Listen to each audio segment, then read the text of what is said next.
Have you been watching what is happening inside that Abuja Supreme Court building lately? Because if you blink, you might just miss the moment that could change the entire political and legal landscape of this country. We are talking about the kind of legal thunder that does not roll in every day. Okay, another information don't drop. We are to react to this video, and the headline says, breaking news. Supreme Court of the Zoo surprises Nnamdi Kanu with a massive court update concerning his case. Yes, this quarter might be a little bit right, or they might be a little bit wrong. But let me tell you what Daily Post say. That the Supreme Court is sweating over the case of Nnamdi Kanu. In other words, many judges have been recruiting their save from the case of Nnamdi Kanu. They don't want to attend to it again. They say that that case is bigger than what they thought earlier. That's exactly what they call her Angel Sisi Binta Iyago saw, and even 2022 she made that exposition and confession to Sam Amadi that there's no any case against Nnamdi Kanu, that the federal government is just wasting their time, their money, and also wasting the time of the court. Before Eyaribanza, who said that Omo Ibo, Omo Jati, Omo Ale, say we no go fit do anything, say may they give him the deal, say he go. In fact, he go hang Nnamdi Kanu. But that day he said, angel of God touched his heart, and then he began to quote Bible. And from quoting the Bible, he said, oh, even if the baby is a kind of the water you use to shower the baby is dirty, you can only throw away the water, you cannot throw away the baby. In other words, said Nnamdi Kanu need to attract mercy, so they have to give him a life sentence. Anyway, that is a Daily Trust for you. Then Daily Post says, and I quote, that the Supreme Court washed their hands off Nnamdi Kanu's case. In other words, they said no appeal they're supposed to hold. That young man is supposed to be free, and be free indeed, because I have freed him when appeal court came to me. Now they see the story. Okay, according to New Nigeria's newspaper, New Nation, he says, and I quote, Supreme Court discharged and acquitted Nnamdi Kanu of all charges. But anyway, let me just listen from this very one that you have just listened to. And why I read it from different quarters, so that when I give my headline, you are not going to tell me it is based on propaganda. You can as well fast check me on all the whole newspapers I call to you. And that is 19th of April 2026 publication. Go to online newspaper, find all these ones, and you get it. But my question there is, when did Nnamdi Kanu appear before the Supreme Court? You see? So I don't know, is this propaganda to free Nnamdi Kanu, or maybe they have gotten first-hand information that Supreme Court is going to free Nnamdi Kanu on the first day appearing to appeal his sentence. So I don't know how far. But anyway, let us listen to this publication, and then we'll come back here to discuss more over this matter. But the headline is, the Supreme Court have discharged and acquitted Nnamdi Kanu, allegedly. Let's go there. Imagine this, the highest court in the land. Please subscribe to my channel, like, share, and comment. And I want to denounce any involvement on whatever that looks like copyright on this video. There is a little background music. I have no right to the copyright of it. So please, YouTube, Facebook, TikTok, and every other platform that this video will be published, take note, I have no right to the copyright of that background music. What I am sending to my people is the message about the Supreme Court and Nnamdi Kanu and Biafra. So please, take note, I beg you. Don't copyright this message. I rest my case on God. The Supreme Court of Nigeria has just thrown a massive, unexpected curveball into the saga of Nnamdi Kanu, the indigenous people of Biafra leader. This is not just another court hearing. This is the kind of development that makes lawyers sit up straight, politicians lose their sleep, and ordinary Nigerians like you and me lean closer to our screens. We are talking about a potential earthquake in the fight over the terrorist designation of IPOB, and the ripples are already being felt from the dusty streets of Aba to the marble halls of the Georgia State Senate in America. So grab your tea, sit back, and let me walk you through exactly what is going on, why it matters to your security, your pocket, and your sense of justice, and how a single court decision could either shut down a decade-long rebellion or open a whole new can of worms. I am your editor, your analyst, and your guide, and I promise to break this down so that by the time we finish, you will know more than the average commentator on television. Let me start with the big one, the headline that should be screaming from every newsstand. The Supreme Court in Abuja has just surprised Nnamdi Kanu with what many are calling a massive declaration. But let me be careful here, because the word surprise in Nigerian law can mean many things.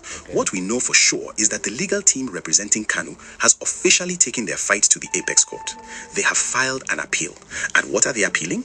It is the single most damaging label that any group or individual can carry in Nigeria today. They want the Supreme Court to overturn the designation of IPOB as a terrorist group. Stop and think about that for a second. When the Nigerian government officially labeled IPOB a terrorist group back in 2017, it was like putting a permanent scarlet letter on the entire Biafran agitation. It gave security forces a blank check to crack down. It made it impossible for Kanu to get bail. It turned every IPOB sympathizer into a potential suspect. So when his lawyers now go to the Supreme Court to challenge that label, they are not just playing legal gymnastics. They are going for the jugular of the government's case. Now, let me bring in the voice voice of the political commentators who have been chewing on this matter for days. And I must tell you, their argument is sharp as a machete. They are saying that if the Supreme Court, in its wisdom, decides to remove that terrorist label from IPOB, it will not be a small victory. It will be a catastrophic blow to the prosecution's case against Nnamdi Kanu. Think of it this way. The government has been holding Kanu on charges that include treason, terrorism, and unlawful possession of firearms. But the foundation of those terrorism charges rests entirely on IPOB being a proscribed terrorist entity. If the court says no, IPOB is not a terrorist group, then what happens to the charges that say Kanu belongs to and leads a terrorist group?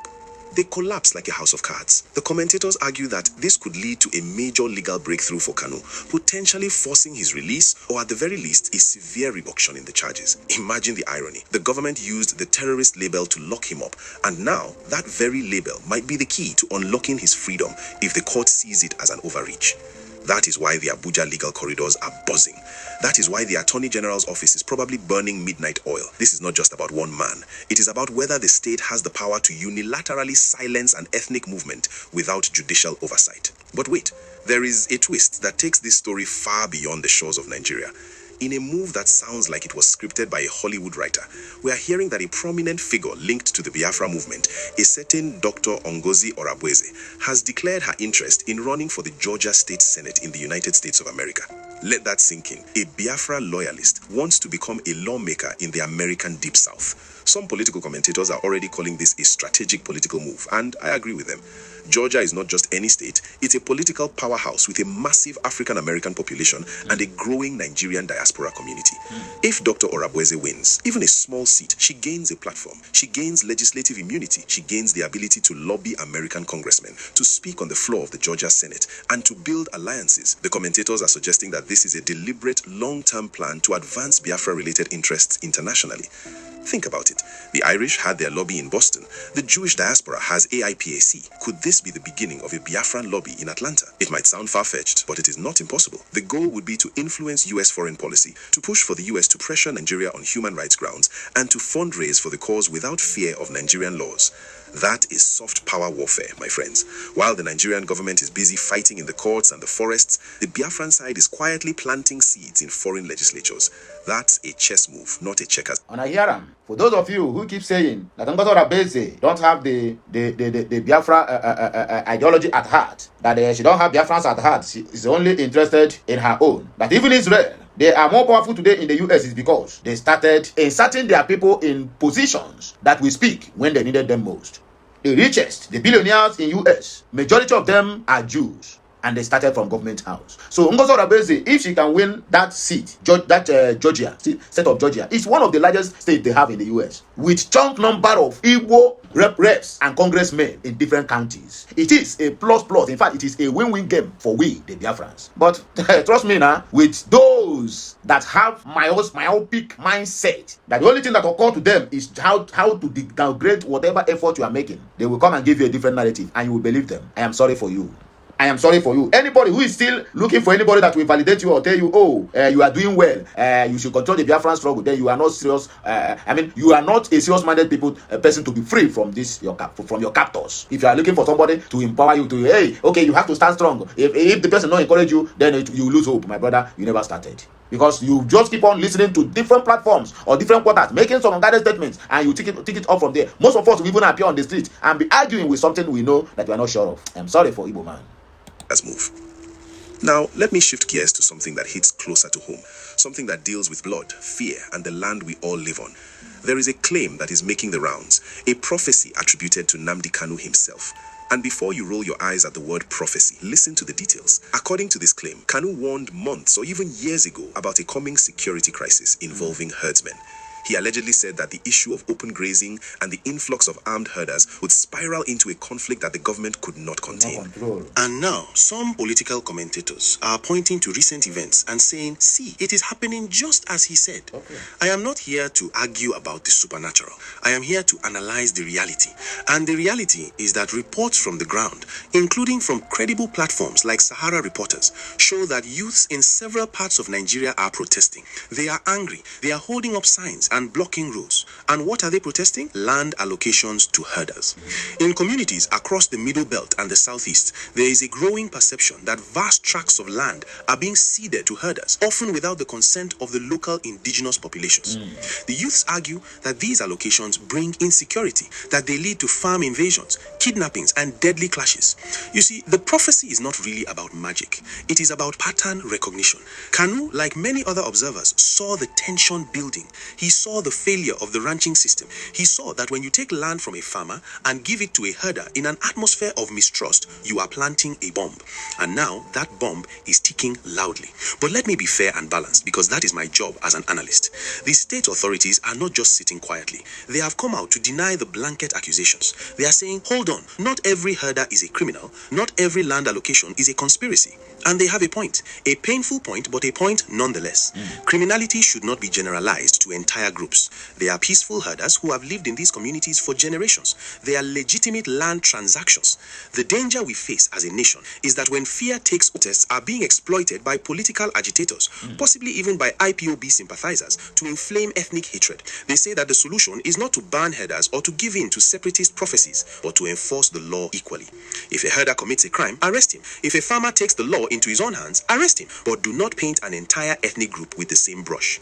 That argument is logical, but logic is often the first casualty of a security crisis. When a community is living in fear, they do not want nuance, they want action. So we are left with a standoff. The youths are protesting, the authorities are denying, and the prophets are pointing and saying, I told you so. Let me bring this back to the Supreme Court and Nnamdi Kanu, because all these threads are connected. They are not separate stories. They are the same story playing out on different stages. The legal battle over the terrorist label, the political ambition in Georgia, the protests over herders, and the prophecies of doom. What ties them together is legitimacy. Nnamdi Kanu is fighting for the legitimacy of his cause. He wants the world to see IPOB not as a gang of terrorists, but as a political movement with grievances. Dr. Rabweze is fighting for legitimacy in the American political system. The protesting youths are fighting for the legitimacy of their fear and their right to their ancestral lands. And the Nigerian government is fighting to maintain its own legitimacy as the sole authority capable of keeping the peace. The tragedy of our current moment is that everyone feels illegitimate in the eyes of the other. The Igbo youth feels that the government does not care about his security. The government feels that the youth is being manipulated by seditious elements. The herder feels that he is being scapegoated. And the international community is watching, confused, not knowing whether to call this a civil conflict, a terrorist insurgency, or a simple farmer-herder dispute. As an editor, I have to inject my own angle here. My angle is that we Nigerians are tired of being spectators to our own destruction. We watch these court cases like they are football matches, cheering for Kanu or cheering for the government, but forgetting that the real match is being played on the fields of our economy and the streets of our cities. If the Supreme Court removes the terrorist label from IPOB, what happens the next day?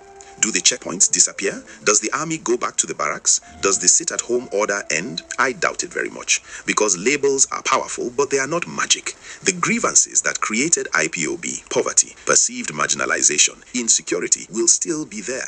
Conversely, if the court upholds the label, does that make Kanu disappear? No. It might even radicalize his followers further. The court cannot arrest an idea. The only thing that can kill an idea is a better idea. The Nigerian government has not yet presented a better idea to the people of the Southeast. Telling them Nigeria is one is not a policy, it is a slogan. Until there is a tangible, visible, and credible conversation about restructuring, about resource control, about state police, about equitable development, then the Supreme Court ruling, whichever way it goes, will be just a footnote in a much longer war. And let us talk about the timing. The timeliness of this appeal is everything. We are in a political season. Politicians are already positioning for 2027. The president is barely a year into his tenure. The security chiefs are under immense pressure to show results. The last thing the government wants is a Supreme Court ruling that emboldens separatist agitation. That is why I suspect the government will fight this appeal with everything it has. They will argue that IPOB has killed policemen, destroyed property, and enforced illegal lockdowns. They will bring out the videos. They will play the fear card. And it is a strong card because, unfortunately, some IPOB elements have have indeed committed violence. But Kanu's lawyers will argue that the entire organization should not be judged by the actions of a few criminals. The same argument the government uses for herdsmen. You see the beautiful irony. Both sides are using the same logic. Do not generalize us. The question is whether the Supreme Court justices will apply that logic equally, or whether they will bend to political pressure. That is the million-naira question. Now, let me bring in a bit of my creative director instinct. If I was scripting this as a drama for Nollywood, I would call it the Lagos Judgment. The hero would be a tired judge holding a pen that weighs more than a gun. The villain would not be a person, but a system that feeds on division. The comic relief would be the politicians running from one TV studio to another, claiming credit for anything good and blaming others for anything bad. But this is not a movie. These are real people. There is a man, Nnamdi Kanu, sitting in a detention facility, reading his Bible and waiting. There is a woman, Dr. Orabueze, in Georgia, printing campaign flyers. There is a youth in Benue holding a machete, not to fight a war, but to defend his father's yam farm. And there is a herder in Zamfara who just wants his cattle to drink water without being shot. The Supreme Court cannot solve all their problems. Only a political solution can. But the court can either clear the path for that political solution or block it entirely.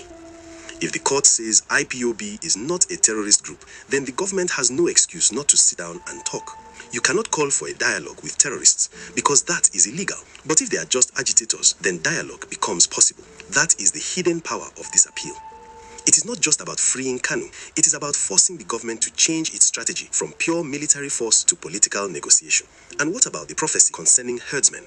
I do not believe in prophecies as predictions of the future. I believe in prophecies as warnings. Kanu, whether you love him or hate him, has a microphone that reaches millions. When he speaks, people listen. When he warned about herdsmen, he was not just guessing. He was reading the same reports that the rest of us were reading. He saw the statistics of kidnappings, the maps of attacks, the videos of burned farms. He simply gave it a voice. And now that the protests are happening, it feels like fulfillment because the conditions he described have not changed. The government has not implemented ranching fully. The police have not been retrained. The justice system remains slow. So the prophecy fulfills itself. The commentators who say it is now being fulfilled are not mystics. They are realists. They are saying if you do not fix the drainage, the house will flood. And now the house is flooding. The youths are in the streets, the machetes are out, and the authorities are denying responsibility, pointing fingers at criminal elements and outside forces. That dance is as old as the hills. Let me speak to you directly, my Nigerian brother or sister. Why should you care about... I hope the message they penetrate. I repeat, I hope the message they penetrate. I hope the thing they enter. One name, make on keep on listening.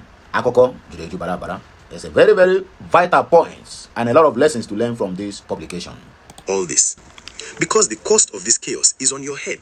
The food prices are high because farmers cannot reach their farms. The fuel prices are high because pipelines are blown up. The insecurity in the southeast has led to a collapse of small businesses. The sit-at-home orders have killed Monday economies. And the government's response has been a mix of military action and legal maneuvering. The appeal to the Supreme Court is a sign that the legal route is still open. And that is good. It means we have not completely abandoned the Constitution. But we must also be honest. The Supreme Court is a court of law, not a court of peace. It can decide the law correctly and the streets could still burn. It can decide the law incorrectly and the streets could be quiet for a week. Lasting peace requires more than a judgment. It requires a national consensus that no Nigerian, whether Igbo, Hausa, Yoruba, or Ijo, should feel like a stranger in their own country. It requires that a young man in Enugu can dream of becoming president without being called a rebel.